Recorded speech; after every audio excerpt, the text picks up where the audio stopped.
Jeep engines can look identical on the outside and bankrupt you on the inside. Some are known for oil loss, sudden failure, or hidden design flaws, while others just rack up miles like nothing happened.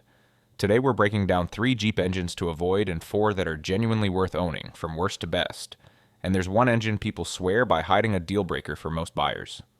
Worst 3, 2.4-liter Tigershark, the engine that drinks its own oil. This engine hides in hundreds of thousands of cars built between 2013 and 2019. It sits in Jeep Cherokee, Compass, Renegade, and even Dodge, Chrysler, Ram, and Fiat. That's a lot of cars. But do you know what most drivers never see coming? This engine likes to drink its own oil. Not just a little. Not just sometimes. It's so common that there was a $108 million settlement for people with this exact engine. How bad does it get if a judge says yes to a deal that size? Let's get real. Some engines burn a little oil. This one can drop low before you know it. One owner had their Jeep stall after just a few seconds. No low oil light, no warning. The dealer said, "It just stops." How many times does this play out before drivers even guess what's wrong? What if your engine could shut down right in traffic and you'd never even see a light blink? The dashboard lies to you quietly until the whole car freezes. The settlement covers Cherokee and Compass made before mid-2018 and other cars with the same motor. That means there are a whole lot of normal-looking cars hiding this ticking problem. How would you even know if your next car has it? Imagine never planning to watch the oil so closely, yet this motor needs you to check it like a hawk. Do you want to live with that kind of worry, or will you trust the gauge and hope nothing happens? What hurts most? Some drivers only got a few $100, but a new engine can cost over $5,000. The money gap is huge, and you can feel it the second something goes wrong. How many drivers just park their car, stuck with an engine that failed in silence? Can you picture yourself handing over thousands for something you never saw coming? What do you do if you spot a deal on one of these cars? Do you buy it or do you run? If you run, what are you running from? The engine, the company, or just bad luck that never gave you a warning? What if this isn't the worst surprise waiting under a Jeep's hood? Worst 2, 3.7-liter PowerTech V6. Cheap to buy, brutal when it fails. This engine hides inside a cheap, shiny Jeep Liberty or Grand Cherokee. You see the price and it looks like a steal. But is it really? The 3.7 PowerTech V6 was supposed to be easy. Mid-2000s V6. Good power. Parts everywhere. But inside, there's a trick. The intake valve seat can drop right into the cylinder. That's not just rare. Builders say it's notorious. That means it happens again and again. What happens when metal pieces fall inside your running engine? One owner rebuilt their engine. Felt safe. Only 6,000 miles later, the same problem. Valve seat dropped again. How does it feel to fix something, then see it break in the exact same way? Can you trust an engine after it does that?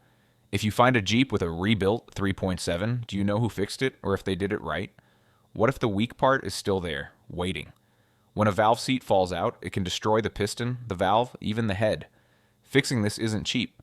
Sometimes the cost is as high as the Jeep itself. Now the low price in the ad looks different, right? Why would a seller let it go so cheap unless there's a secret? It gets worse. Miss an oil change? Overheat once? That's all it takes for heat to loosen a tired valve seat. Suddenly, your little mistake is a giant repair, a rental bill, and a long argument with the person who sold it to you. Does that sound fair? Here's the punch. Cheap can get you deep in trouble and you never see it coming. Who really wants a car that punishes one small slip with total failure? Is the risk worth saving a little up front? Why do these engines wait until you trust them before they break your wallet? If you're still watching, remember to hit that subscribe button so you don't miss out on more Jeep insights. Worst one, 2.8-liter CRD diesel. Strong pull, long list of weak points. This engine lives in the mid-2000s Jeep Liberty and Cherokee. It's diesel, so you expect torque, good fuel, and long drives. That's what the fans love. But what's hidden is a list of repairs so long, you might as well make friends with a mechanic. The 2.8-liter VM Motori diesel fails in one spot, again and again, rocker arms and lifters. A 2025 engine review called it the most notorious issue. When these wear out, the engine gets rough, loses power, and your good day is suddenly over. How soon does the top half of your engine start giving up, even if the bottom half still works? Another technical post says high mileage versions show rocker arm wear and leaking head gaskets. You open it up, pay for hours of work, and end up replacing gaskets and parts just to keep it running. Every click, every shake is a warning. Does your engine sound healthy today, or are you about to pay 4 figures for repairs? Diesel owners hate clogged EGR valves and carbon buildup. Fixing a blocked EGR on a newer Jeep diesel can run up to $800, even with only 34,000 miles. Soot and oil mist stack up in the intake, choking the engine and making things worse for those rocker arms. How long does it take for tiny pieces of dirt and smoke to cause big pain? This engine can tow, climb, and save on fuel, but the price comes from endless repairs. Rocker arms, head gaskets, EGRs, carbon cleaning. Can you give perfect care and only drive on highways? Most people can't. Most used engines never had that careful life. Do you want to gamble on someone else's habits? If a simple tick can become a big bill, can you ever trust what you hear under the hood? Which would you rather have? Endless repairs, or the promise of diesel strength that never comes? Best 4, 2.5-liter inline 4, the slow Jeep with the strong heart. The 2.5-liter inline 4 shares its design with the 4.0 minus 2 cylinders. That's all. On Jeep Forum, someone said it's as reliable as the i6 and joked it's just the straight 6 less 2 cylinders. What does that mean for drivers who want simple, long-lasting power? A buying guide says it's a dependable, simple engine for moderate use. It won't win races, but it can last decades if you treat it right. So why does everyone chase speed and skip this motor? Many in Wrangler and Cherokee groups call the 2.5 underpowered, but perfectly fine for trails and short trips. When a Jeep lives a gentle life, both the 4.0 and 2.5 last longer.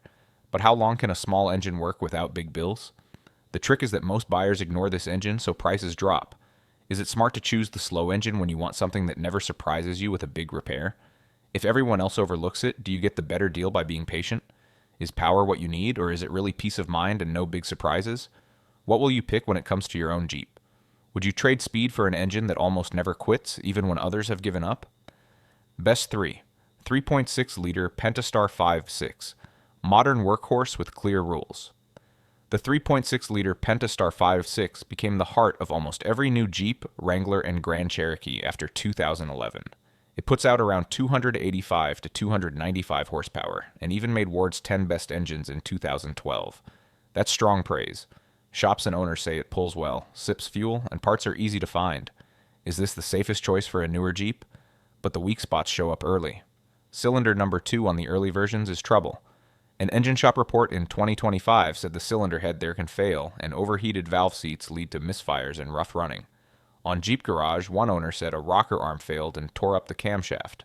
When one part breaks, can the whole top of the engine start to fall apart? Millions of these engines are on the road, so repair shops know how to fix them. Later years brought better heads, and most dealers can spot the signs before it gets worse. When drivers follow the oil schedule, use the right spec, and jump on any weird sounds, these motors go 250,000 miles or more. But what if you don't keep up? How fast can the price of small mistakes grow?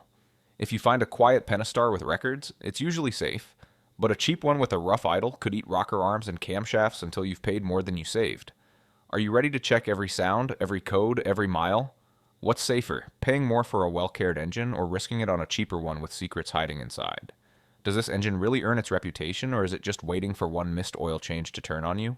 Best 2, 4.0-liter inline 6, the brick that refuses to quit. The 4.0-liter inline 6 sits at the heart of the Cherokee, Wrangler, and early Grand Cherokee. It started in the 1980s. This engine keeps running with just oil and basic care. People have seen them go 200,000, even 300,000 miles with almost no big repairs. Rusty Jeeps with this motor drive years after the body falls apart. Why do some engines just keep working when others break so soon? Wrangler forum users call it generally considered reliable and say you can get high mileage with just normal maintenance. One owner saw 240,000 miles and said, "Do not skip a beat." Another said the engine rarely needs an overhaul before 250,000 miles. Why can this engine outlive the rest of the car? The 4.0 is a non-interference engine. If the timing chain breaks, the valves don't smash. The block is thick iron, strong against heat, and there are no fancy tricks or extra moving parts. Simple things break less. Fewer pieces means fewer problems. Do you trust the simple more than smart? Does this engine make old better than new? Buyers notice, even a worn-out Jeep with a working 4.0 will sell fast. People pay for a legend. Are you buying an old truck, or are you buying an engine that already proved itself for 20 or 30 years? Would you want to bet on a motor that shrugs off time and just keeps rolling? But is there a secret weakness waiting for the last mile, or does this motor just refuse to die? Can anything actually stop the 4.0 from running, or is it unbreakable? Best 1, 5.7-liter Hemi V8, loud, strong, and weirdly long-lived. The 5.7-liter Hemi V8 is famous for power. Dealers say it can last 300,000 miles with real maintenance. Some techs and owners claim 200,000 to 300,000 miles, and even 400,000 for a few.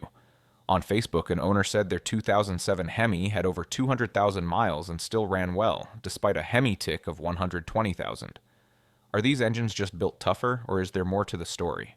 People talk about Hemis taking abuse in high revs. Others say they just keep going, as long as you keep the oil fresh. So is the V8 a secret king of long life, or are there real dangers waiting in the noise?